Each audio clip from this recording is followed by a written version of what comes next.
Amina is a scary story about a man named Sidi Newman. He marries an Arab girl named Amina. After the wedding, he discovers that his wife is a ghoul.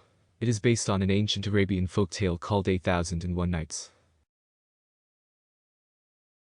There was a young man, named Sidi Newman, who came from a wealthy Muslim family. He was about to get married, but he had never met his bride. According to the customs of the time, the marriage had been arranged by parents. In fact, he had never even seen his bride's face. The custom was that a woman would keep her face hidden behind a veil until after the wedding. All he knew about her was that her name was Amina. When the wedding was over and Sidi went home with his new bride in his arms, he was covering with anticipation. Finally getting to their bedroom, Amina removed her veil. Sidi was surprised and relieved to find that she was dazzlingly beautiful. Filled with joy, he took her in his arms and hugged her tightly. And so the honeymoon began. However, the day after the wedding, Sidi Newman and his new wife were sitting at the dining room table. The servants had laid the table with a variety of delicious foods. However, while Sidi was gobbling his dinner down, he noticed that his wife wasn't eating a thing. As he watched, she pulled a small metallic case from her pocket, set it and opened it. She took out a long pin and used it to daintily pick up her rice, grain by grain.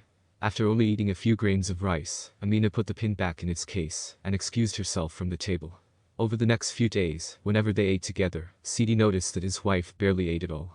Sometimes, she would swallow a few crumbs of bread and then sit back, claiming she was full. Her strange behavior worried him to no end. One night, when Amina thought he was fast asleep, she slithered softly out of bed. Sidi was only pretending to be asleep, and when he heard his wife rising from their bed, he became suspicious. Keeping his eyes firmly shut, he listened as she dressed quietly and crept softly out of the room. The moment she turned her back, he got up, put on his dressing gown and followed her. Glancing out the window, he saw her leave the house and walk down the street. He ran down to the front door and followed her by the eerie light of the moon, to a nearby graveyard. It was the middle of the night, and the cemetery was deserted. Sidi concealed himself in the shadows and peered over the graveyard wall. To his surprise, Amina made her way to the center of the cemetery, where she was greeted a strange man who was sitting on a crumbling tombstone. Sidi was too far away to hear what they were saying. Together, Amina and the man dug up a fresh grave and uncovered the coffin. Sidi watched in horror as they dragged out the decomposing body, cut it into several pieces and ate it, slavering and slobbering over their sickening feast. Watching from his hiding place, Sidi shuddered at the disgusting sight of his wife devouring the rancid flesh of a corpse. When they had finished their graveside feast, Amina and the strange man casually tossed the moldering bones back into the grave and filled it in with earth. Sickened beyond belief, Sidi fled from the cemetery.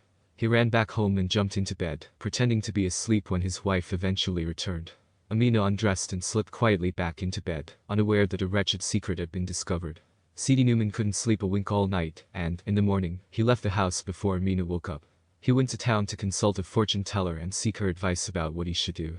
He told her about his marriage to Amina, her curious eating habits, and the horrible sight he witnessed in the graveyard. "Your wife is a ghoul," said the fortune teller. "One of those foul demons that wander about the countryside, making their lairs in deserted buildings and springing out upon unwary travelers to eat their flesh. If they cannot find live prey, they will go to the cemeteries and feed upon the dead bodies." "What can I do?" Sidi begged with tears in his eyes. "Please tell me." "Take this and go home immediately," she said. "When the time is right, throw this potion in her eyes, and then you shall see what will happen to her." When Sidi returned to the house, it was time for dinner, and his wife was there to greet him. They sat at the dining table and waited as the servants placed dishes of food in front of them. As usual, Amina produced her little metal case, took out the pin, and began picking up grains of rice, one by one, and placing them in her mouth. "What's the matter, Amina?" said Sidi quietly. "Is there something wrong with the food?" "No, I'm just not that hungry," she replied.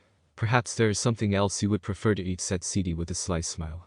After all, nothing tastes sweeter than the rotting flesh of a corpse. No sooner had he uttered those words than Amina flew into a violent rage. Her face became purple, her eyes looked like they were going to pop out of her head, and she was gnashing her teeth in anger. She leaped across the table and furiously tried to grab Sidi, but he was too quick for her. He opened the bottle and threw the potion in her eyes. Immediately, the lovely Amina turned black in the face, her skin began to smoke, and the flesh shriveled from her bones. Sidi watched in terror as his beautiful wife's face started melting. She fell to her knees and her body disintegrated before his very eyes. When it was over, all that was left was a puddle of thick dark sludge where Amina had once been. Thanks for watching. Please subscribe for more videos.